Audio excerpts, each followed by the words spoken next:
Red velvet caramel pudding cake. আসসালামু আলাইকুম। কম বেশি সবাই পুডিং কেক খেয়েই থাকেন। Chocolate pudding cake, vanilla pudding cake এসব পুডিং কেক সচরাচর অনেকেই বানিয়েছে। কিন্তু আজকে আমি রেড ভেলভেট পুডিং কেক তৈরি করেছি। একটু চেয়েছি ভিন্নতা আপনাদের সামনে তুলে ধরার। যেহেতু সবাই চকলেট, ভ্যানিলা এসব পুডিং কেক খেয়েছেন, আর এবার আপনারা ট্রাই করে দেখবেন এই রেড ভেলভেট পুডিং কেক। আর এই পুডিং কেকের যে কেকটা রয়েছে সেটা থাকবে কিন্তু ময়েস্ট বেস। আর এটার লেয়ারগুলো দেখলেই বুঝতে পারছেন পুডিং আর কেকের সমন্বয়ে এই কেকটা তৈরি। এটা তৈরি করতে শুরুতেই আমি 7 ইঞ্চি সাইজের একটা মোল্ড নিয়েছি। এর মধ্যে দিয়ে দিচ্ছি 1/3 কাপ পরিমাণ চিনি। আমি লাল চিনিটা ব্যবহার করেছি। এই চিনিটা দিয়ে জাস্ট চুলার আঁচটা একদম লো রেখে এভাবে চারপাশটা ঘুরিয়ে ঘুরিয়ে ক্যারামেলটা তৈরি করে নিতে হবে, যেন পুড়ে না যায় সেদিকটা খেয়াল করতে হবে। জাল বাড়িয়ে করলে কিন্তু ক্যারামেলটার কালারটা নষ্ট হয়ে যায়, আর সেক্ষেত্রে তেতো ভাব থাকে। এই তো আস্তে আস্তে করে যখন দেখবেন যে এটা মেল্ট হয়ে গেছে আর ক্যারামেলটা তৈরি হয়ে গেছে, সেটা সেট করার জন্য একটু সাইডে রেখে দেব 5 মিনিটের মতো, তাতেই কিন্তু রেডি হয়ে যাবে। এদিকে পুডিং তৈরি করার জন্য একটি পাত্রে আমি 1/2 কেজি দুধ নিয়েছি আর দিয়ে দিচ্ছি 1/2 কাপ পরিমাণ চিনি। আর এটা জাস্ট একটু মিক্স হয়ে একবার ফুটে আসা পর্যন্ত অপেক্ষা করব। চিনিটা আমি কিন্তু আলাদাভাবে ডিমের সাথে ফাটাবো না, জাস্ট এখানে আমি দুধের সাথে মিক্স করে নেব, যেন পরবর্তীতে এটার ভেজাল না হয়। আরেকটি মিক্সিং বোলের মধ্যে নিয়ে নিচ্ছি আমি 4টি ডিম। ডিমগুলোকে ফেটিয়ে নিয়ে আমি এর মধ্যে দিয়ে দেবো ভ্যানিলা এসেন্স 1 চা চামচের মতো। ভ্যানিলা এসেন্সটা না দিলে কিন্তু ডিমের একটা আষ্টে গন্ধ থাকে। এই তো এখানে জাস্ট আমি ডিম আর এসেন্সটা একসাথে মিক্স করে নেব। সুন্দর মতো মিক্স করে নেওয়া হয়ে গেলেই হয়ে যাবে, এর বেশি কোনো কাজ নেই। তারপরে সেই যে দুধটা জাল করে রেখেছিলাম, দুধটা এর মধ্যে দিয়ে দেবো। অবশ্যই ঠান্ডা করে দিবেন।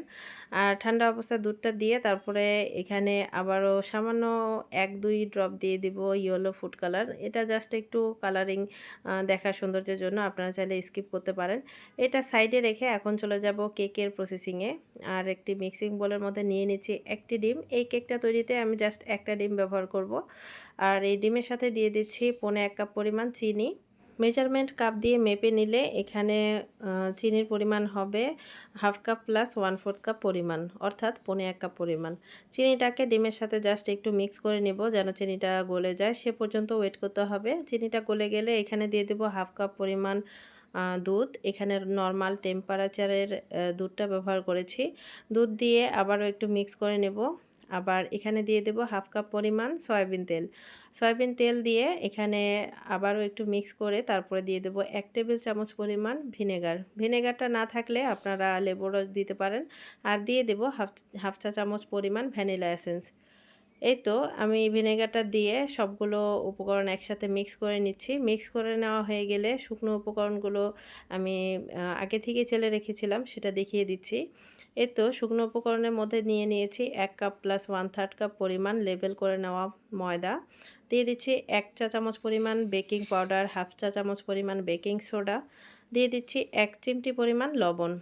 এখানে কিন্তু যেহেতু রেড ভেলভেট ময়েস্ট কেক, এই কেকটা স্পঞ্জ কেকের মতো হালকা হবে না, এটা একটু ভেজা ভেজা ভাব থাকে। কেকটা সফট থাকে, এমনিতেই খেতে ভালো লাগে। স্পঞ্জ কেক যেরকম গলায় একটু এমনিতে খেলে আটকে যায়, সেটার প্রবলেম হবে না। আমি এজন্য আপনাদের সামনে ময়েস্ট কেকের যে রেসিপি সেটা শেয়ার করতেছি, যেন এমনিতে নর্মালি যখন পুডিংয়ের সাথে খাবেন তখন বেশি মজার হয়, আর গলার মধ্যে কোনো সময় কোনো প্রবলেম না হয়, আটকে না যায়। সবগুলো শুকনো উপকরণ বেটারটার সাথে মিক্স করে আমি দিয়ে দিচ্ছি 1 চা চামচ পরিমাণ এখানে রেড ফুড কালারিং।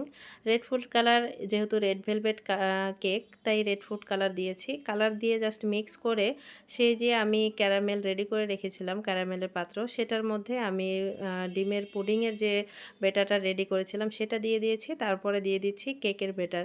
কেকের বেটারটা দেবার পর দেখবেন যে এটা কিন্তু নিচে পড়ে যাবে। এটা কিন্তু নর্মালি কেকের মতো উপরে ভেসে থাকবে না, কারণ এটা কিন্তু ময়েস্ট বেস কেক।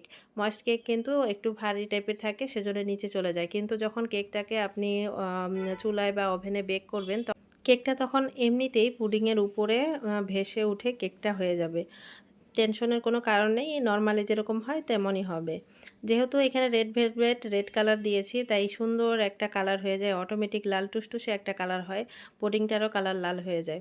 একটা চুলার মধ্যে আমি গরম পাত্র রেখে এর মধ্যে আমি পানি দিয়েছি মোল্ডের 3 ভাগের 2 ভাগ। আর এই মোল্ডটা যেন 2 ভাগ অংশ ডুবে থাকে। আর এটার জাল কিন্তু মিডিয়াম টু লো স্পিডে করে নিতে হবে 35 থেকে 40 মিনিটের মতো। আমার 40 মিনিটের মতো লাগছে। আর এই 40 মিনিট পর কেকটা রেডি হওয়ার পর একটু ঠান্ডা করে নিয়েছি। আমি খুব বেশি ঠান্ডা করার সময় পাইনি, আধা ঘন্টা শুধুমাত্র ফ্রিজে রেখেছিলাম। এটা মিনিমাম 2-3 ঘন্টা ফ্রিজে রেখে তারপরে খেলে এটা টেস্ট বেশি পাওয়া যায়। তো পুডিং কেকটা কেমন হয়েছে সবাই কমেন্ট করে জানাবেন। এই রেড ভেলভেট ময়েস্ট কেক বেসের যে পুডিং কেকটা, আশা করি সবার কাছে ভালো লাগবে।